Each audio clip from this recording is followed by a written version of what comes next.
आप लोगों को क्रिकेट स्टोन क्लास में स्वागत है। इस चैनल को सब्सक्राइब और लाइक करना ना भूलें। आज आपको प्रतिलेखन संख्या 3 और 4 125 के स्पीड में लिखाएंगे। Ready, last ready and start.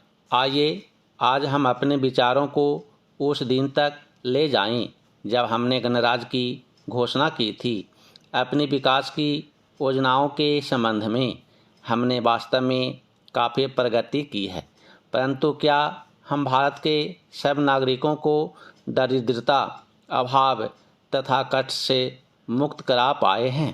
प्रकृति की शक्तियों को अपने अधीन करने और जनता के कल्याण के लिए उन्हें नियंत्रण में लाने की दिशा में भी हम आगे बढ़े हैं, किंतु हम यह नहीं भूल सकते कि कुछ महीने ही हुए हमें भारत के उत्तर पूर्वी प्रदेशों में भयानक बाढ़ का सामना करना पड़ा था, जिसके कारण यातायात के साधन छिन्न भिन्न हो गए और वहाँ की जनता को भारी हानि उठानी पड़ी।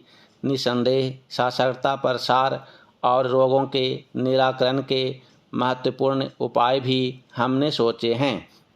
यद्यपि अभी भी देश के बहुत से भागों में निरक्षरता और बीमारी पर्याप्त मात्रा में दिखाई देती है, जन कल्याण की योजनाओं को हम बराबर आगे बढ़ाते रहेंगे। यह हमारा दृढ़ संकल्प है, इसमें संदेह नहीं किया जा सकता।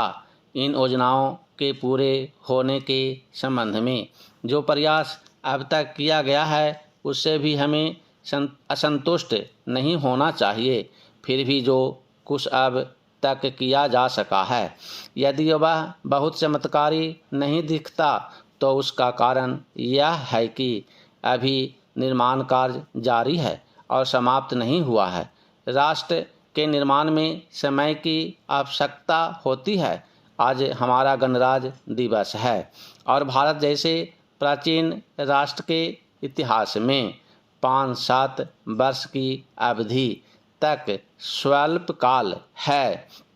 आइए अब हम विगत वर्ष की घटनाओं पर नज़र डालें और यह देखें कि विकास के कार्यों और निर्माण योजनाओं की दिशा में हम कहां तक आगे बढ़ सके हैं। पहला चिन्ह, यदि मुझसे यह कहा जाए कि बीते वर्ष की घटनाओं का वर्णन मैं एक वाक्य में करूं, तो मैं कहना चाहूँगा कि संविधान में दिए गए निर्देशों के अनुसार हमने समस्त राष्ट्र के साधनों को ऐसे ढंग से जुटाना आरंभ कर दिया है, जिससे यह स्पष्ट हो जाता है कि भारत में कल्याणकारी राज्य की स्थापना का श्री गणेश हो चुका है।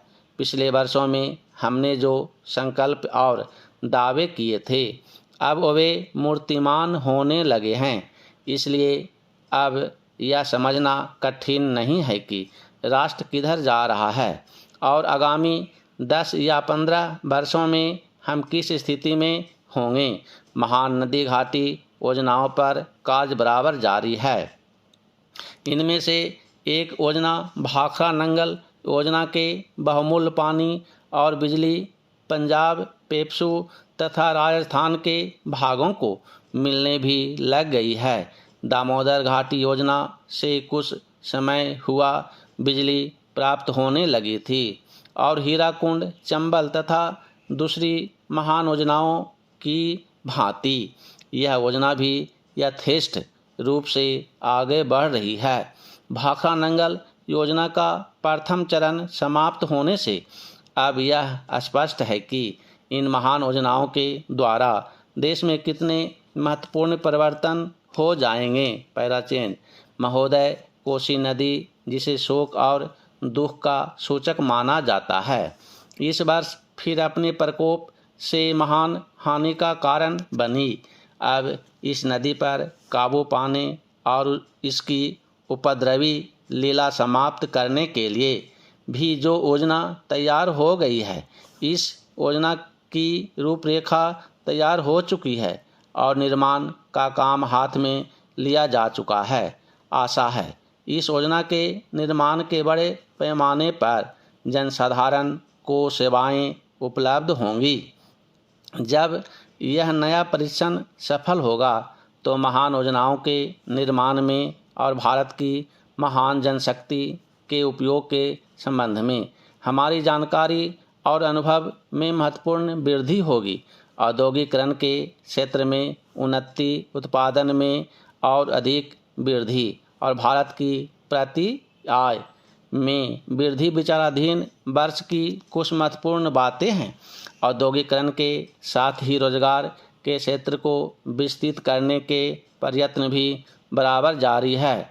कुटीर उद्योगों और घरेलू धंधों को प्रोत्साहन देकर औद्योगिकरण और रोजगार में समुचित संतुलन स्थापित करने का प्रयास किया जा रहा है।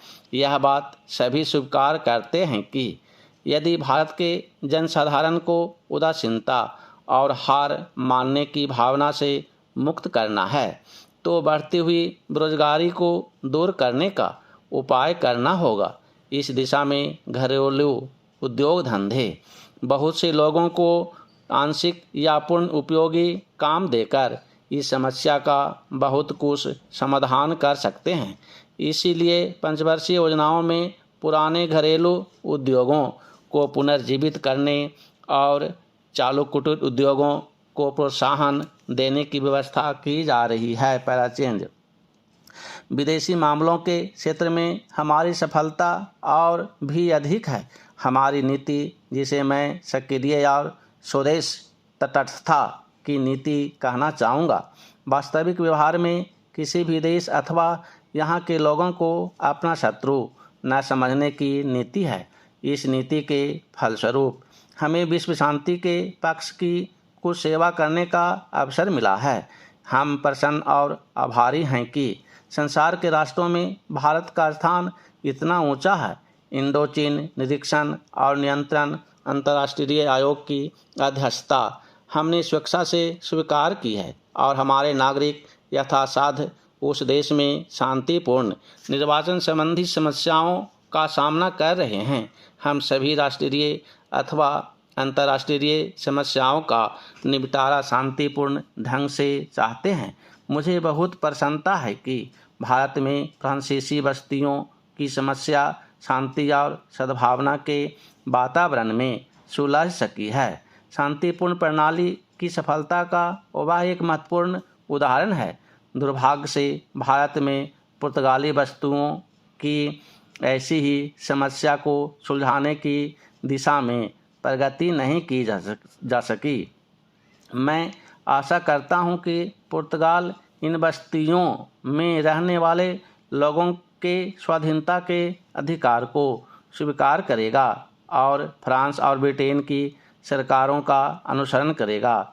जैसे ही यह वर्ष समाप्त हो रहा है, हम अपने सबसे निकट के पड़ोसी पाकिस्तान के साथ अपने संबंधों में अपने सुखद परिवर्तन देखते हैं।